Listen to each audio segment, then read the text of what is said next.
Human rights watch की एक detail report आई है जिसमें बताया गया है कि भारत के कई राज्यों में एक संगठित और साइलेंट अभियान के तहत सैकड़ों मुस्लिम नागरिकों को अवैध बांग्लादेशी बताकर बांग्लादेश भेजने की प्रक्रिया चल रही है। यह सब बिना किसी सार्वजनिक नीति घोषणा, कानूनी पारदर्शिता या मानवीय प्रक्रिया के किया जा रहा है। महाराष्ट्र के कई इलाकों में बंगाली बोलने वाले मुस्लिम मजदूरों के घरों पर पुलिस ने एकदम से छापा मारा। कई लोगों के पहचान पत्र जैसे आधार कार्ड, राशन कार्ड और वोटर आईडी कार्ड को यह कहकर अमान्य कर दिया गया कि ये दस्तावेज फर्जी हैं।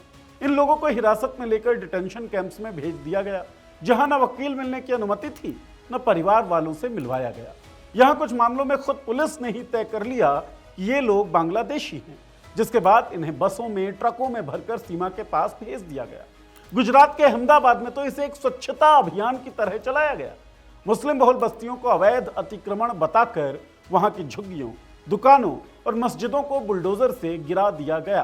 गिराने से पहले ना कोई नोटिस दिया गया, ना रिहेबिलिटेशन की कोई योजना बनी। इन बस्तियों में रहने वाले अधिकतर लोग बंगाली मुसलमान थे जो वर्षों से वहीं रह रहे थे। ओडिशा, राजस्थान, उत्तर प्रदेश और दिल्ली जैसे इलाकों में भी यही पैटर्न दोहराया गया। सवाल यह है कि भारत में रहने वाले बंगाली मुसलमानों को बांग्लादेशी घुसपैठिया क्यों ठहरा दिया जाता है? इसके पीछे धारणा क्या है? क्या सिर्फ भाषा के आधार पर किसी को विदेशी घोषित किया जा सकता है? अगर किसी व्यक्ति को विदेशी घोषित किया जाता है तो कानूनन उसकी प्रक्रिया क्या है? लोगों को अवैध बांग्लादेशी कहकर डिटेंशन कैंप्स में क्यों भेजा जा रहा है? इन डिटेंशन कैंप्स के अंदर हालात कैसे हैं? क्या ये डिटेंशन कैंप्स जेल से भी बदतर?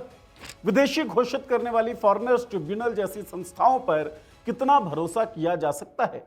बहुत सारे सवाल हैं और न्यूज़ दैट मैटर्स के इस एपिसोड में बात इन्हीं सवालों पर होगी।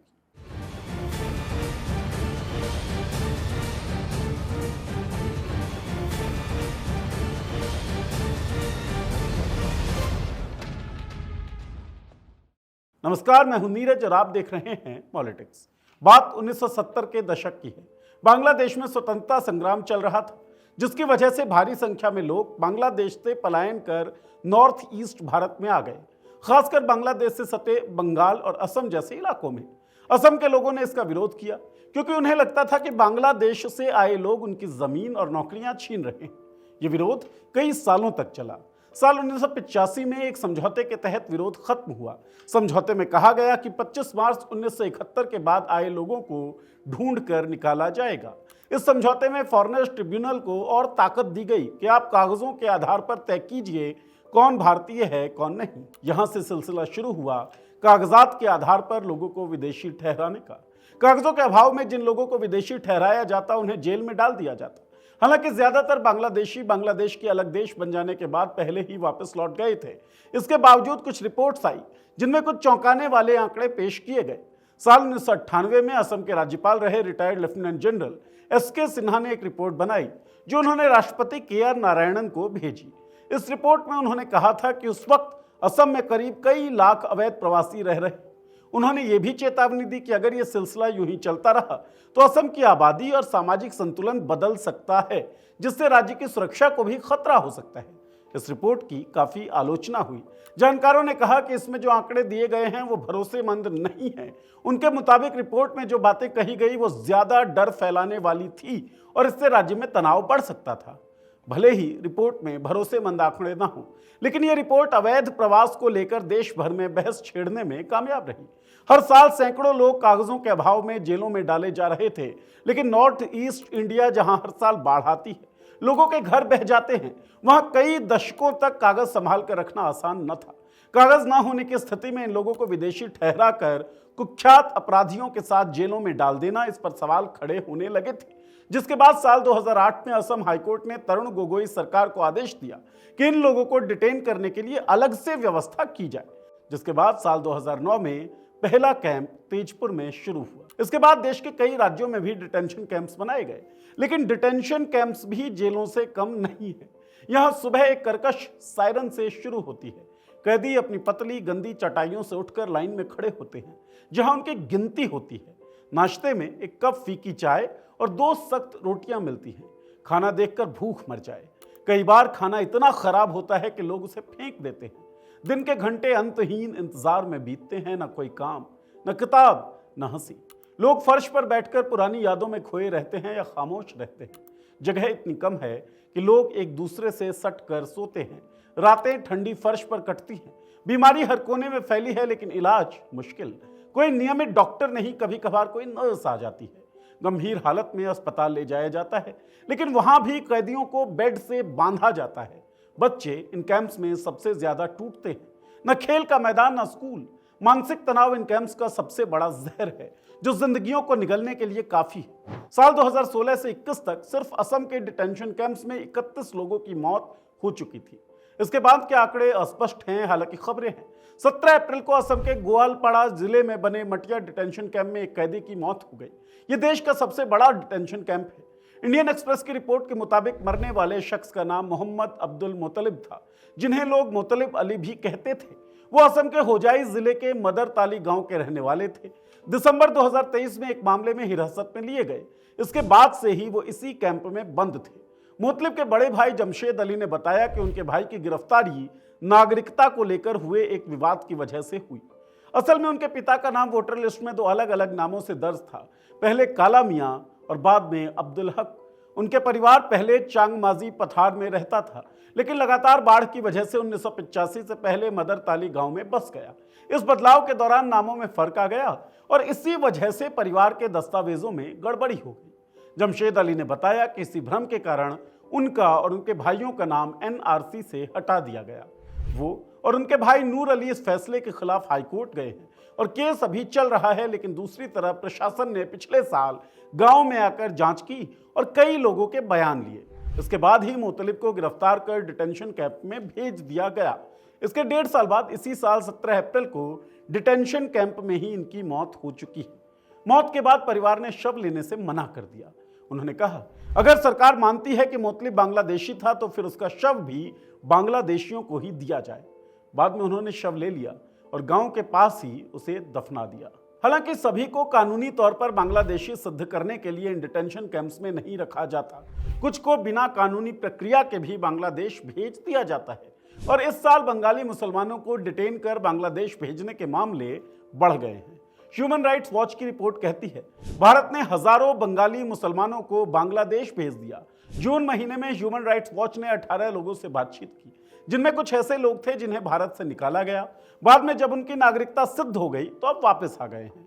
कुल मिलाकर 9 ऐसे मामले सामने आए जिनमें सीधे तौर पर लोगों को बेवजह परेशान किया गया। 8 जुलाई को ह्यूमन राइट्स वॉच ने अपनी पूरी रिपोर्ट भारत सरकार के गृह मंत्रालय को भेजी, लेकिन अब तक कोई जवाब आया नहीं है। भारत सरकार ने अब तक ये भी नहीं बताया कि कुल कितने लोगों को बाहर निकाला गया है। लेकिन बांग्लादेश की बॉर्डर फोर्स यानी बॉर्डर गार्ड बांग्लादेश ने जो जानकारी दी, उसके मुताबिक 7 मई से 15 जून के बीच भारत ने करीब 1500 मुस्लिम मर्दों, औरतों और बच्चों को बांग्लादेश भेज दिया। इनमें से लगभग 100 लोग रोहिंग्या शरणार्थी थे। बांग्लादेश में जिन गांवों में इन्हें ढकेला गया, वहां के लोग भी इन्हें पहचानते नहीं थे। एक शख्स खैरुल इस्लाम को उसके घर से उठाया गया। यह असम के स्कूल में शिक्षक रहे हैं। जब इनके घर पर वर्दी पहने कुछ लोग आए तो इन्होंने जाने से इनकार कर दिया, जिसके बाद इसके पैर पर 4 रबड़ बुलेट फायर की गई और घर के बाहर खड़ी एक जीप में खैरुल को ठूस दिया गया। इन वर्दीधारी वालों ने किसी थाने में ले जाकर एफआईआर नहीं लिखवाई, किसी ट्रिब्यूनल या मजिस्ट्रेट के सामने पेश नहीं किया। अगले दिन उन्हें बाकायदा बांग्लादेश बॉर्डर ले जाकर खदेड़ दिया गया। अब सरकार सीधे कहती है तो घुसपैठिया है और उसे बॉर्डर पार भेज दिया जाता है। ज्यादातर मामलों में एक तरफा आदेश दिया गया, यानी व्यक्ति को बुलाया नहीं गया, सीधे गैर कानूनी घोषित कर दिया गया। अब अगर आपको लग रहा है कि ये मामले अगर फॉरेनर्स ट्रिब्यूनल में जाएं तो कुछ बात बन सकती है, न्याय मिल सकता है, तो यह सच्चाई जानिए कि फॉरेनर्स ट्रिब्यूनल की हालत भी कुछ अच्छी नहीं है। उदाहरण से समझिए, साल 2012 में रहीम अली नाम के एक शख्स को फॉरेनर्स ट्रिब्यूनल ने बांग्लादेशी घुसपैठिया घोषित कर दिया। रहीम अली का कहना था वो बहुत बीमार थे और इसी वजह से ट्रिब्यूनल में पेश नहीं हो पाए। इसी दलील के साथ उन्होंने गुवाहाटी हाईकोर्ट का दरवाजा भी खटखटाया, लेकिन उन्हें वहां से भी कोई राहत नहीं मिली। रहीम ने फिर न्याय की आखिरी आस में सुप्रीम कोर्ट में गुहार लगाई। सुप्रीम कोर्ट ने 2017 में फॉरेनर्स ट्रिब्यूनल को फिर से तय करने का निर्देश दिया कि रहीम अली विदेशी हैं या नहीं। इस बार भी ट्रिब्यूनल ने रहीम की तरफ से पेश दस्तावेजों में स्पेलिंग और तारीखों में गलतियां निकालते हुए रहीम को विदेशी घोषित कर दिया। 12 साल तक रहीम अली का परिवार कोर्ट के चक्कर काटता रहा, जिसके बाद साल 2024 में सुप्रीम कोर्ट ने एक ऐतिहासिक फैसले में रहीम अली को भारतीय नागरिक घोषित कर दिया। अब इसे विडंबना कहा जाए या दुर्भाग्य, क्योंकि रहीम अली की 28 दिसंबर 2021 को 58 साल की उम्र में मौत हो गई थी। रहीम अली के मर जाने के बाद उसे भारतीय नागरिक माना गया।